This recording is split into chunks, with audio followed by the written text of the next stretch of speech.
welcome to the Dewey Decibel System, the official podcast of the Buchanan District Library in Buchanan, Michigan.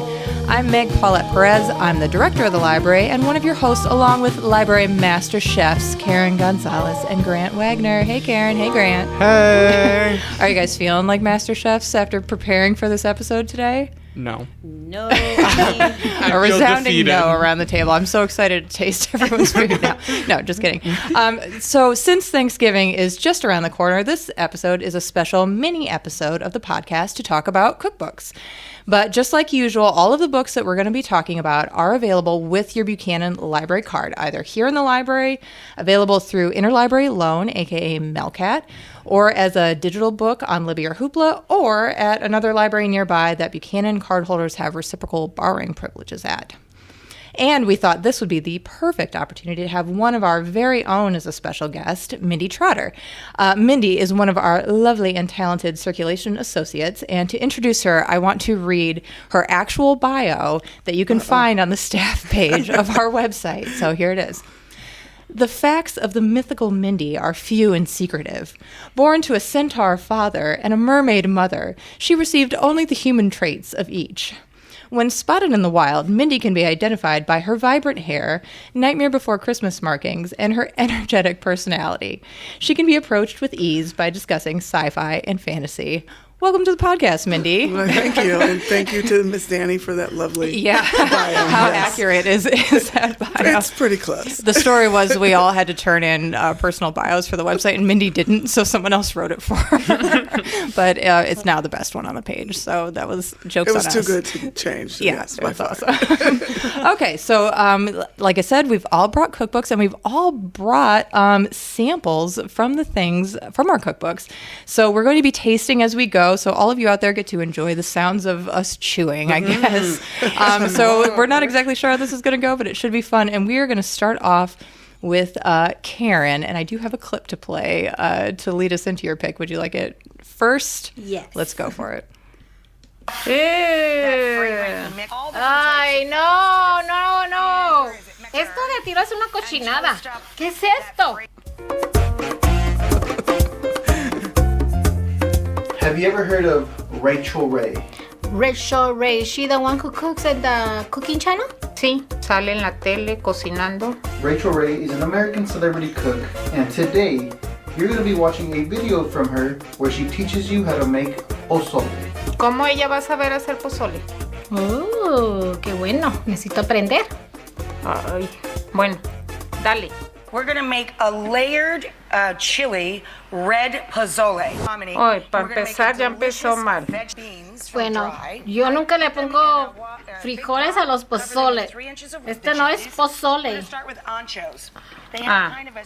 Ese chile ancho sí se usa. Tienes que quitarle las semillas muy bien. Yo sí los limpio, pero a veces me gusta dejarlos para que piquen, ¿verdad? Ese no es pozole, que no los engañen, por favor. No, esta vieja salió muy mal de la cabeza. No, por favor. No, estás haciendo chili beans, esto no es pozole. Comino. No. No le pongan cominos, no. Al pozole no le eches cominos. Y tampoco no le pongan el powder porque ese le quita el sabor a la comida. Tienen que ser chiles frescos. Ay, no. So that clip literally goes on like that for about 10 more minutes.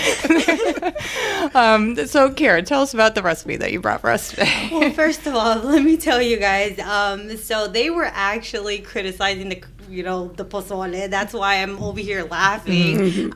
She was literally like, I guess Rachel Ray puts real beans in her stuff. Well, and I know this is a different kind of, because that was red pozole, right? Yeah. You brought us green pozole. Green. Yeah. So today, my pick actually was, it's called the Mexican Slow Cooker Cookbook, Easy, Flavorful Mexican Dishes That Cook Themselves, by Marye Audet.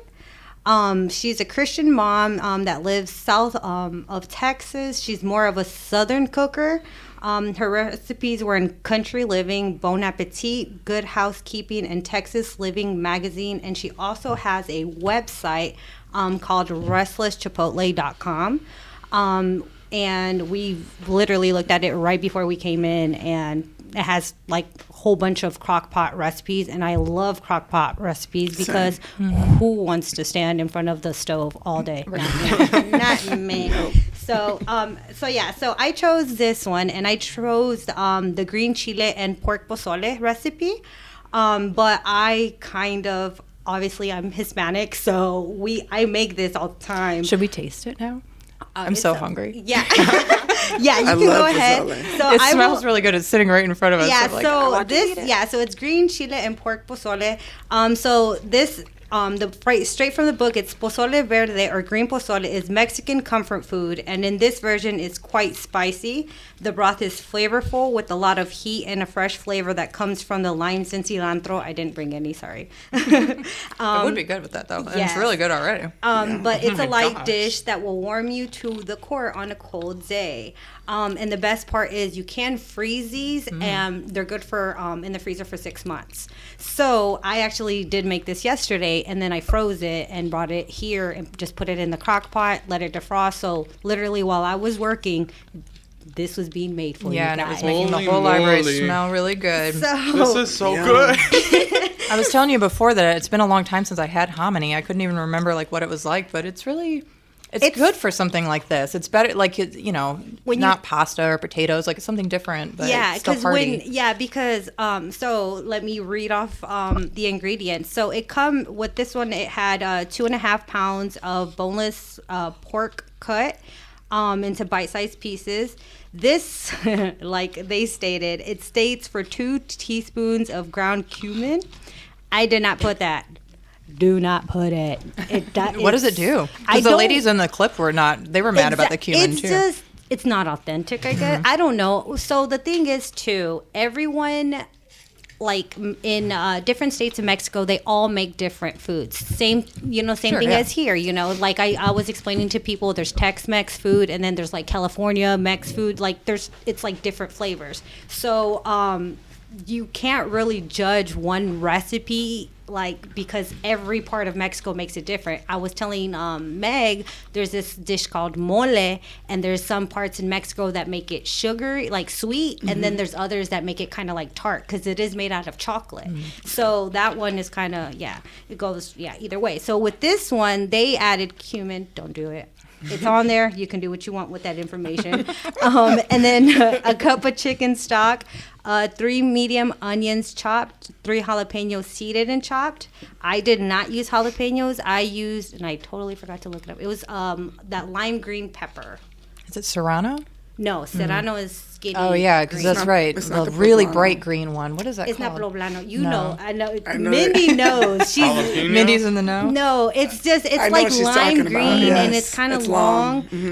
That's what I use. And it's bigger like a poblano? Or no, it's real skinnier. small? It's like medium size. Yeah. I don't know. We'll have to look it up. Yeah, so I used that instead of the jalapenos. I mean, you can use either or, but for the taste, I prefer the taste of this chile instead. And then a 20-ounce can of hominy, which is the little white bits that you guys are seeing. That's corn. I guess they soak the corn, and it comes off. I don't really understand it. I'm like, okay, but it's good, so I eat it. It asks for 2 cans of tomatillos, which are little like baby green tomatoes with the husk on top of, on them. But let's be honest, I didn't use cans. I literally told Meg they came from my garden because we have a big garden of tomatillos. So those were fresh green tomatillos that you guys are having. And then, of course, cilantro.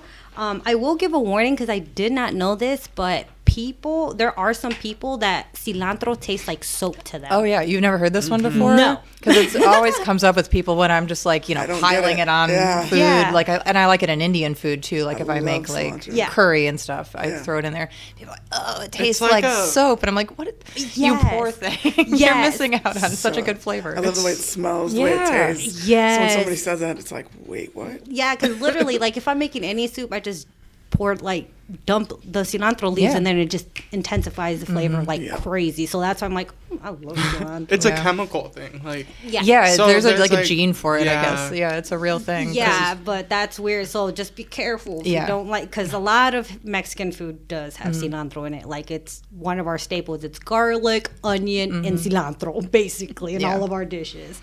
So they asked for a bunch of those. And then this one was optional. It says optional, a teaspoon of sugar.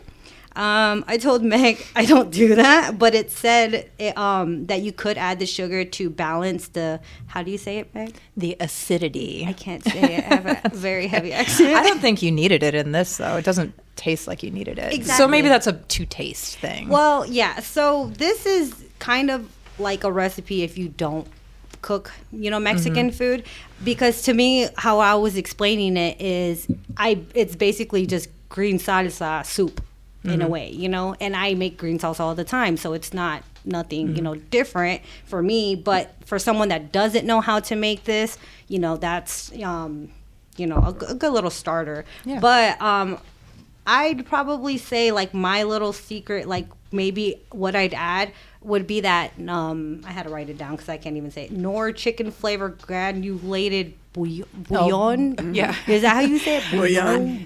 It's like one of those words I'm realizing I never say out loud now. I'm not sure if I know how to say it, but I know exactly what you're talking about. Bouillon? Yeah, like one of the little chicken cubes that you just throw it in. Well, they have it in, they have or it sometimes like, they have a paste that you can. Well, I buy like the big, they have like a little big plastic can of it because I use it for everything. So I will tell people this stuff is like amazing. Like, so even like if you try, like, let's say you have a recipe for guacamole, if you add a little bit of that, it changes the flavor. I wouldn't have thought of Trust me, sure. it will change. Like, if you don't add that, it's kind of like you'll feel like it's missing that flavor, and then you just add that, you're like, oh, that's what it is. So just FYI Pro tip, tips, guys. yeah. Yes, because so that was like amazing. But so this is my first time making it in a slow cooker, so that's weird. But it was made in a bigger one. I just brought a little one for you guys to kind of preheat. But in the slow cooker, you basically just combine everything except because it asks for limes, but that's so you can squeeze on it. Because with the pozole, you can eat it with, some people do cabbage, sliced radish, which is weird to me. We always cut up a whole bunch of onions, put fresh onions. I don't know, maybe Mindi can help me out, but I guess people put Mexican oregano. I didn't know there was different oregano. Yes, apparently. I don't know. I have some of both. And I guess it's a little more granulated, like a spice, not so flaky as the one you get. Yeah. You know what I mean? Yeah, I've it's seen like it more in of the a garden leaf. centers. Like, you can usually choose which one you're going to buy. Like, if Yeah. you're buying it to grow it. So when I was because when I was looking at different recipes for this, I was like, wait, what? Like, what is Mexican oregano? I thought oregano was oregano, like, and I'm like, okay, but I see it because, like, my mom's, it's like more of a whole leaf, like little leaves, and that's what you crush up to put over it. So you could put that, lime, and then some people add more seasoning, I mean hot sauce to it. Oh, yeah. So that's just what your personal preference. But basically you put all those ingredients, you cover and cook it on low for 10 hours or on high for 5 hours. And then it says taste the broth and add sugar if needed to balance The acidity. of the tomatillos. But like I said, I don't add it because it's weird. Like, I think that'd be more of a red sauce kind of thing for me. I don't know. Right? Well, like Yeah, that's what we were talking about. Spaghetti sauce sometimes needs just a little Right. tiny bit. Yeah, but I told her green. I'm like, I don't know. I was Yeah. like, would you eat green salsa like with a little bit of sugar on your tacos? Like, that's just weird. Exactly. So I wouldn't do it for this. So that's why I told her no. But basically, you just let it cook, and like you wait until the meat gets nice and tender and starts to kind of slip off, and then that's when you know it's like really good, and the hominy too. And like all the flavor absorbs into the hominy and the meat. Yeah. And then you just serve in bowls. You garnish with cilantro, and literally that's it. That's literally what the recipe calls for. That's it. Yeah. So So good. We love something easy and yummy. I know. So it's a new one for me. I've never tried this before, but I would definitely make it. Like, you get bored with the same old, I don't know, chili or beef stew or just like sort of the staples. Like, what else could I make in my crock pot? This is great. Yeah, but see, that's funny because to me it's different. It's like, oh, well, everybody American has their things can different things. I No, but yeah. So this was awesome because I was like, oh, I can still make this in the crock pot now. Yeah. Good stuff. That's awesome. Well, in the clip that I kind of chose because Karen's been telling me for quite a while now about different like Mexican, and I'm using the little air quotes, that just get it really wrong. Or I don't know. Do you talk about it a little bit? Well, because when I was trying to look for a cookbook, we don't have that many, so I'm actually helping out with that. But because I wanted to look for a Mexican dish, and so I was flipping to one of the books, and I had Julie, one of our other staff members, right next to us, and I was just like mumbling things under my breath. I'm like, "Oh, you don't put that in there. No, you don't do that. You don't do that." She's like, "Karen," and she's like, "It's not authentic." And I was like, "You're right. Okay, I get it." So I'm like, okay. But we should have some authentic Mexican cookbooks, and apparently we don't. The best thing about a recipe is if you know how to cook or bake, you can take it with a grain of salt and make it your own, like you did. Yeah. So that's what I'm saying. Like that's why I love this recipe because it's boom, simple, but it's just like I told you, that seasoning that I told you guys, it's the game changer right there. Cool. And no cumin. No cumin. No. Don't do it. That's for tacos. Yeah. No. I don't. What? Stop. Cumin on my tacos. No. No. We could go down a whole rabbit hole of this. And another thing, which I don't understand, I don't feel the difference, but I cook it with a bay leaf. So my mom says that you really don't taste the difference in the bay leaf. But my husband's a big bay leaf guy. He puts it in everything. But I read, too, that it's like bay leaves are good for you, like for your body. So I'm like, I don't taste it. It's not bad, right? So I'm like, okay. So, cool. Boom. All right. Well, thank you so much, Karen. And thank you. We're definitely going to get seconds when we're done here because you're the only one who made us like a meal. The rest of us all ate desserts because we didn't talk about this much before we did it. So, but we are going to go on to Grantland's pick now, and I do have a clip for you as well. So let's check this out. Ladies and gentlemen, my special guest, the lovely, the gracious Martha Stewart. Bonjour. Put your napkin on your lap. You have that beautiful white suit and you don't want to drop anything on it. These are canapé. I thought that was Jell-O brand pudding or duck liver. Will you eat that? No daffy duck for me. I knew this would happen. They didn't cook it, though. It's tartare. Tartare? No way. Is this a tortilla? You're going to love the next dish. Oh, wow. What is it? Chicken wings? Escargot. Oh, hell no. What are escargots? Snails. They look good, though. I ain't gonna front. Just put it in your mouth. I can't. Yes, you can. No. That's right. Taste that. Oh, man, it fell. You're such a wimp. All right, Grant, tell us what book you brought for us today. I brought Snoop Dogg's cookbook, From Crook to Cook, platinum recipes from the Boss Dog's Kitchen. So today's recipe is Bow Wow brownies without the ice cream. Because what? Well, that would have been a logistical thing. That would have been a little bit difficult. Yeah, I do agree. So I'm mad at Snoop Dogg. Why? You can't be mad at Snoop. Not Papa Snoop, as his grandkids like to call him. Let me show you guys. He's like the nicest guy now. I was showing you the Doggy Land. Oh, yeah. Like he does like a kid's show. Yeah. Like he's not the old Snoop This is anymore. what it started off as. Are you boiling milk? What is this picture? Grant's showing us a picture on his phone that I can't understand. It's like, let me find it. It's half a cup of sugar, some salt, and 2 teaspoons of milk. Okay. And I had to boil it. All right. And it was like a caramel mixture. And I was like, how is this turning out? Mind you, this is at 9:30 p.m. because we had a board meeting. We did have a board meeting last night. Then I went to dinner. Then I got home and I was like, oh, shoot, I need to make this. And I was texting Karen. I was like, this should not look like this. But it took 2 hours to make. Okay. Which the recipe says 30 minutes. So Well, I think it's time for us to taste for ourselves. I did see you struggling with that pan over there, so I hope we all have good dental plans. I can't guarantee too much. Oh, that doesn't look too bad. I'm just gonna like give small pieces. Yes, please. Oh my god. Was this your first attempt at baking anything? No. Or? Okay. So I went to like Mindy, maybe you can help him while he's talking. Yeah. I went to a cooking camp Okay. when I was younger. Cool. I love baking. But this is my first time making brownies by scratch. Also, I need to add, no herbs were added. It is in the recipe. I know, we shouldn't have to say that, but since it's a Snoop Dogg brownie. Yeah. Yes.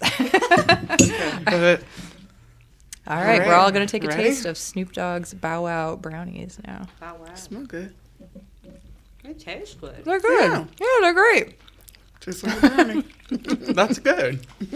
They are actually a little caramely from kind of like what you were talking about. Maybe that made a difference. Maybe it did do something. You didn't think it did, but it did. It was just like 9:30 p.m. I was getting mad at You were over Snoop it. Dogg. No, I was yeah. like, why is this taking so long? And it was like, get the mixture, because after you boil that all, you add the chocolate morsels. Right. And it was like, let it get silky smooth. It was not silky smooth. It was like a Play-Doh texture. And I was like, what am I doing? They turned out, though. Yeah, but then I had to add the eggs, and then it came Kind of like, came back around. Yeah. Yeah. So, I bet Martha Stewart was involved in this. I bet. yeah, she doesn't have credits in like the opening, but I'm pretty sure if you checked like more information, she definitely had, because there are a lot of recipes Yeah. in this book. Right, because you originally said you were going to make us chicken and waffles, and I was like, Grant, Yeah. that is like a high-level recipe. Like, I mean, I would love to eat some chicken and waffles right now, but that would be difficult. That was pre-surgery, and I was like thinking big, but now... Because I don't know, has anybody else, have you guys made fried chicken ever? I've done it like once, and I was like, you know what? I'm never doing this again. I've done it many times. Have you? Okay, what's your secret to good fried chicken? Nothing. Right. I just make it, and it's not one of my favorite things to do. So Same. usually Ron does that. So. Okay, yeah, that's good. I love a man that can cook. I've married one now too, and it's the best thing. Yeah. So, well, what were some of the other recipes that maybe stood out to you in this? He makes a lot of cocktails, which like there's a whole section for cocktails. You're 18 years old. Why are you talking about the cocktail section? No, but I was just surprised by this. That's a Martha Stewart. Because Grant, we're calling your mother after this. She listens to the podcast. So. Hi, Crystal. Ooh, I just saw some cinnamon rolls. Yeah, where are? Yeah, so he makes this is cinnamon rollin'. There's also stacked up flapjacks. Where's all the dinner stuff? Somewhere in the middle. I know there was one. Hot like skillet pizzas, squat up. Ooh, I should have made chili cheese fries. Ooh. That would. That would have been soggy. My guts This clenching up just thinking about it. This is the most preparation I've done into a podcast. I probably read through. This is the most reading he's actually done for this podcast. I read through 6 cookbooks, taking notes. Okay, that's pretty good. You really did. Yeah, I Melcatted 4 books. Yeah, this is one that you did Melcat in, but we may have to buy this. We should buy it. It's too much fun. It's got Snoop on the cover, and yeah, he has definitely he's not a crook so much anymore. He's like an all around nice guy. The clip that I played was from the Olympics this year when they were in France and they were just hanging out all the time, and everybody was. Yeah. And they do have a cooking show together. Oh, do they have him a and full Martha? time? Because I saw some of the old clips of him on the Martha Stewart show, which They were have really a show fun. together. Oh, they thought do. they were It's done. hilarious, and Really? it's the greatest thing, and they cook together. Wow. And they have guests. You have Do to they? watch it. Oh, okay. How do you watch it on the internet or like? No, I don't remember what channel it's on. It's been Okay. a while. Just Google it. I'm sure they'll tell Okay. you. Yeah, it's one of the most interesting friendships. Yes. But yeah, They complement each other well. They do. They weirdly do. But okay, cool. All right. Thank you so much, Grant. Those are good brownies. Like I don't know why I'm glad. sorry I'm so surprised, but they're actually No, really good. I'm surprised too. I tasted it today. You didn't give me confidence in the way you were telling the story of cooking them. Well, my mom was like, did you burn the chocolate? Is that why it's like that? And I was like, it says to do that. Like, I don't know why it's like this. I promise I didn't do anything. Success. 10 out of 10. You did a good job. Yeah, thank you. All right. Well, we're going to go to my pick next. I do have a very short little clip to introduce it. Good morning, Nancy. Thank you for joining us today. Good morning. Hi, Rhonda. Hi, Tommy. How are you? We're fine. We're hungry. What do you have for us? Oh, I have all kinds of things. This is a recipe from the South. I want to mention it first. That is a triple layer coconut cake with a beautiful tangy lemon filling. Everybody loves that. In fact, that recipe, people go so crazy in any season. That recipe actually got me a marriage proposal, but my husband nixed it because I was already married. And right here, I'm making some hazelnut honey caramel bars. And that reminds me, I want to mention, whatever you're baking for the holidays, cookies, cakes, whatever, start by taking stock of your ingredients and make sure everything is fresh. Okay, so that was Nancy Baggett or Baguette. I feel like it should be Baguette. I think it's Baggett, though. Nancy Baggett, who is the author of the All-American Dessert book, which came out in 2005. And I really didn't know anything about this book or author until today. I've had this book since 2005. I got it for free when I was working at the Center for the Homeless at the time. And when you work at a place like that, like people give lots of donations, many of which are very useful, some of which are just weird. So we had like 2 boxes of this book, of the same copies of the, of the book. And once they had let the residents, like, hey, you guys want this book? They let staff, like, do you want one? And I was like, sure. I took it home. And surprise to me, like every recipe I've made out of it is super good. And today I kind of found out why, because Nancy Baggett is apparently one of America's most respected baking teachers. In addition to this book, she's the author of the best-selling All-American Cookie Book, the International Cookie Cookbook, the International Chocolate Cookbook, which was named the best dessert cookbook by the International Association of Culinary Professionals. So I also found clips of her being on, the Food Network. She's been in Bon Appetit, Ladies Home Journal, Gourmet, been on Good Morning America. So I found that very, very old clip of her on TV, and I was like, oh my gosh, I just thought this was some random cookbook, and she's actually kind of famous. So I've made a lot of things from this book. I've made the fried pies. I've made pumpkin pie with pecan crunch streusel, Nana's orange chiffon cake, Farmstead apple crisp, key lime sugar cookies, hazelnut chocolate chip cookies, fudge brownies, and my favorite, which I brought for you to taste today, maple caramel nut crisps. So we're going to pull those out now and pass these around the table. Sorry, they're double bagged because I thought my Tupperware smelled like curry just a little bit. So I was like, you know what? Let's just make sure that the cookies don't taste like that. So, these are a really annoying recipe to make, but I think they end up being worth it. So they're like a freezer cookie.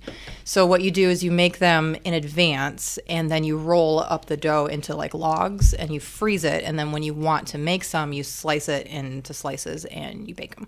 So it's annoying on the front end because they are kind of complicated. You do have to make a caramel. So you have to boil sugar and it's just sugar and water. I don't know, Mindy's nodding her head like, have you done this before? Yeah. I had to do it twice this time because sometimes it just doesn't work. Right. I don't know why. The sugar crystallizes and it just doesn't. But if you do it right, then you end up with just like a hard candy, like kind of like a Werther's caramel. And then you got to grind that up and put it back in the recipe so you get that kind of toasty flavor.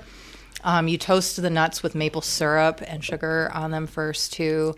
And then you kind of just combine everything together, slap it in your freezer. So I always make these in the wintertime and have them around so that when I feel like cookies, or if it's like, oh no, holidays, I got to bring something, boom, slice them, bake them, done.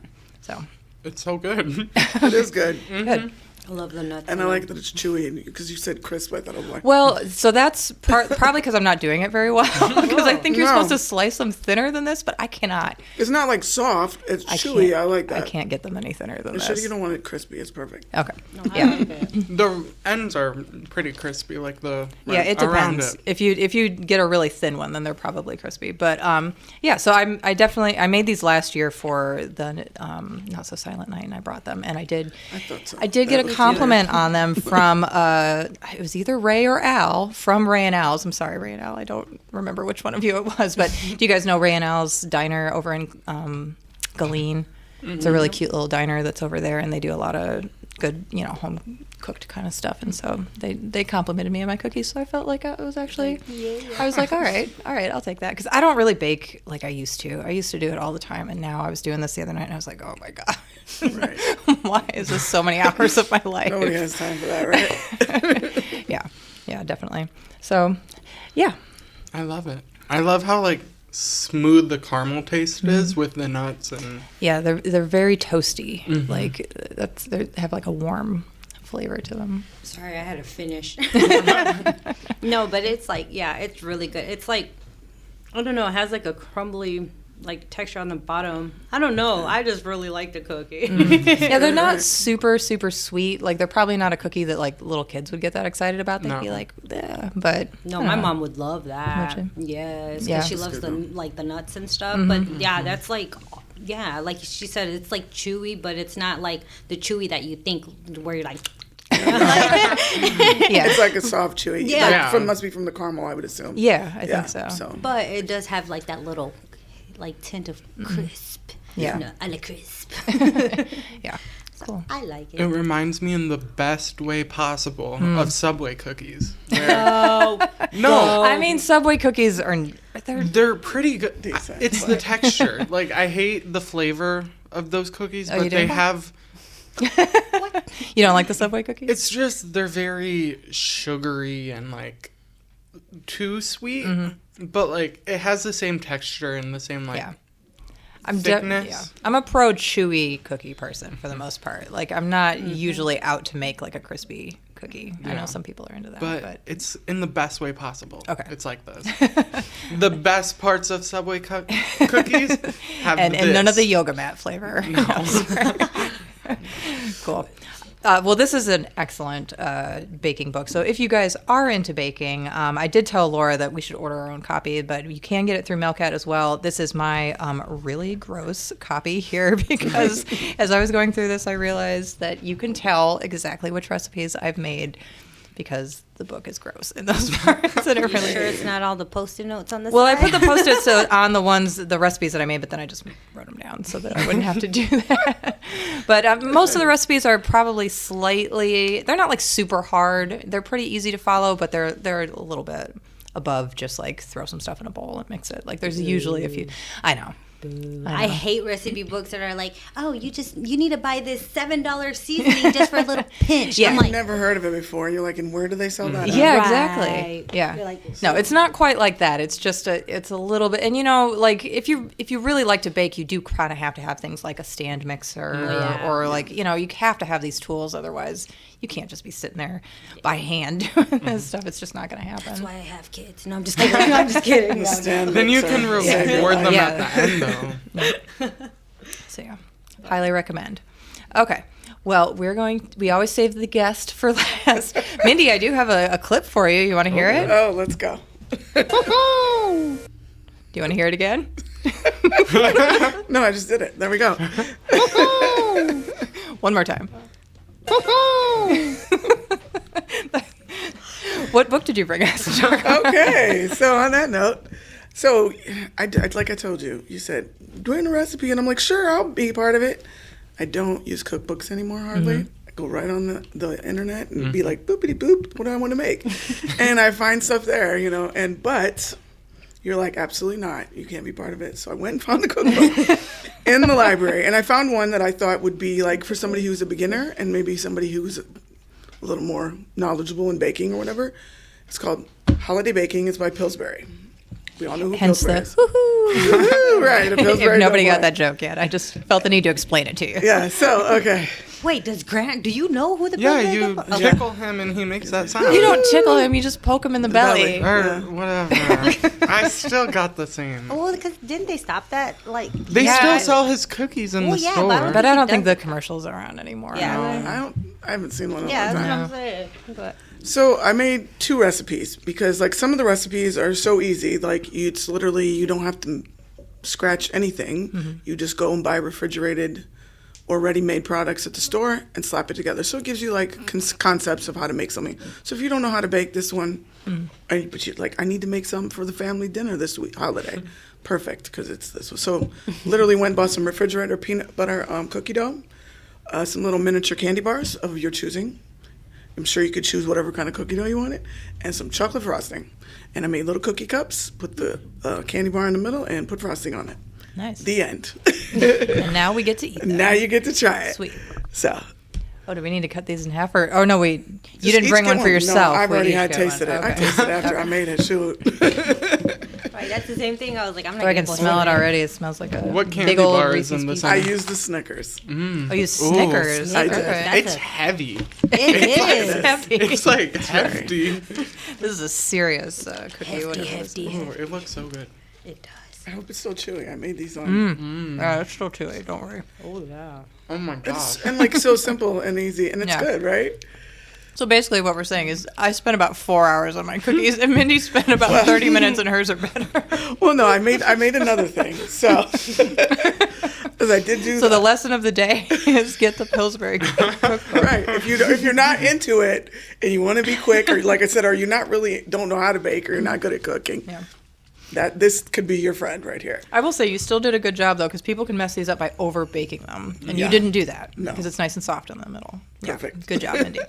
So the second one I picked was an actual from scratch. I made like a from scratch cake and some frosting. It's an apple pecan layer cake with brown butter frosting. Oh, I didn't do the layer part because we were coming in here and I made just a tiny little cake. Did you do the brown butter part? I did. I do like that trick. That's a good one. Do you guys know about this? No. So you just cook butter until it turns brown, basically, and then it tastes like even better than it already did. Yeah. I've never made it. I've tasted it before, but this is my first go around making brown butter frosting. It's not that hard, yeah. No, and it's amazing. It's so buttery and so good. Yeah, you just put it in a pan and basically just boil it for a little while. Right, and then let it cool and add it to some powdered sugar. And they had me put some apple juice in it because it's an apple cake. Yeah. And that's it. And then the cake has applesauce in it and pecans and. This sounds so good. Yeah, we got to try it. It was not a really hard recipe either, but it is from scratch, so let's whip them out and try it. How long did it take you to hey, make? Grant, go get us some of those. I think the biggest thing was just waiting for it to cool so I could frost it. I mean, I wouldn't say more than an hour was spent doing it. There are 3 plates. Yeah, I know. I was prepared. Okay, I don't want to touch it. There we go. Here, we'll pass. We'll do the pass around style. I like things with pecans in it, so this was like. Grant's trying to give us plastic knives to. I have a plate right here. It just sits at the bowl on. Y'all can use it. There are only 3 forks. Thank you, Grant. With cake. Okay, so now what is this called again? It's called apple pecan layer cake with brown butter frosting. Mm-hmm. Oh, And you made the frosting too? I did. If I can get this on the. There you go. Yeah, that's really good too. And like I said, it was from scratch, but I don't think the recipes are hard at all. So I definitely think this is a beginner's cookbook. Which is perfect for the holidays. That's right, because you don't have time. Yeah. It's not necessarily that you're a beginner. Maybe you just don't have time. So And some of us have teenage children. It's like, you know what? You can do this now. Holy moly. Yeah. We'll see. We've started. I've gotten my kid to make like a pumpkin pie or a pumpkin cheesecake. Yeah? Because it was really just mix a few things together, pour it in a pre-made graham cracker crust, and boom, you're done. So, yeah, you can start to get them in there. Tell her we need to taste test it. Come on, Mindy. You got. Yeah, I have one that likes. You got a whole army do stuff of children there. Yeah, but when you're mama bear and you cook the good stuff, it's expected. Yeah. Because I don't like the pozole. My mom cooks that for me. If I want it, I tell my mom, hey. Well, now she knows you can do it, though. No, I know she does, but just shh. That's not the point. You're like, no, it's better when mommy cooks it. Right, Yeah. right. Can we have Jen program a baking contest for patrons so we can all just try a bunch of food? So we can just try it. Yeah, we Actually. can be the judges. The bake off. That sounds Interesting great. idea. No, this is good. The little hint of apple. Yeah. Very good. Yeah. It's awesome. Thank you. Oh, well, now that we're nice and full. Right. I forgot to mention it during my time, but I want to plug just one other book real quickly that's sort of on the theme. Because right now I just happen to be reading Catching Fire. Not that one, Grant. I know you're thinking. It's a Hunger Games. It's not. It's Catching Fire, How Cooking Made Us Human by Richard Wrangham. So this book is basically about the idea or the theory that what caused us to evolve into humans was that we figured out how to cook. That's kind of the premise. That's his argument. You know, he's a scientist. He's been studying this idea for a long time. So I thought it was funny. I was reading this at the same time we were about to do this podcast, and I was like, this is a really interesting take on it. It made me think differently about cooking and about being a human being, and just about the connections between that, and maybe a little less mad when I have to, like Karen and I were saying, every night you have to go home and be like, what are we going to eat now? Have no idea. Actually, usually my husband's the one worrying about this, so I shouldn't complain so much anymore. But so Catching Fire by Richard Wrangham, I would highly recommend this. It was on our new shelf, and I thought it was really cool.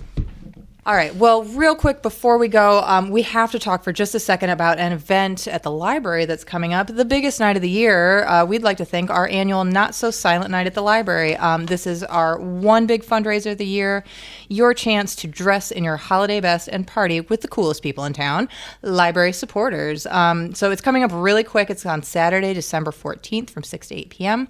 And speaking of food, we will have lots of it, plus a cash bar, silent auction, and live music from local favorites, the Happy Campers. This is always a really, really fun night, and it's a very important fundraiser for us. It helps us offer you things like our library of things, great programming, new services like Hoopla, and lots more. So tickets are on sale at the library and on our website, and we really, really hope that you will be there to celebrate the season with us, because and Grant won't be there, but Mindy and Karen will be slinging drinks, and it's a good party. So, okay, well, thank you guys all for all of your efforts today, and we better go share these treats with the rest of the staff. They'll be mad at us. So, all right, bye. Bye. Thank you for listening to the Dewey Decibel System, the official podcast of the Buchanan District Library. Thanks as well to our special guest, Mindi Trotter, for joining us today. Our theme music was written and performed by Miguel Perez, a.k.a. Dogzilla, and this episode was recorded at the Buchanan District Library on November 22nd, 2024. You can learn more about the library by visiting buchananlibrary.org or stopping in to see us in downtown Buchanan, Michigan.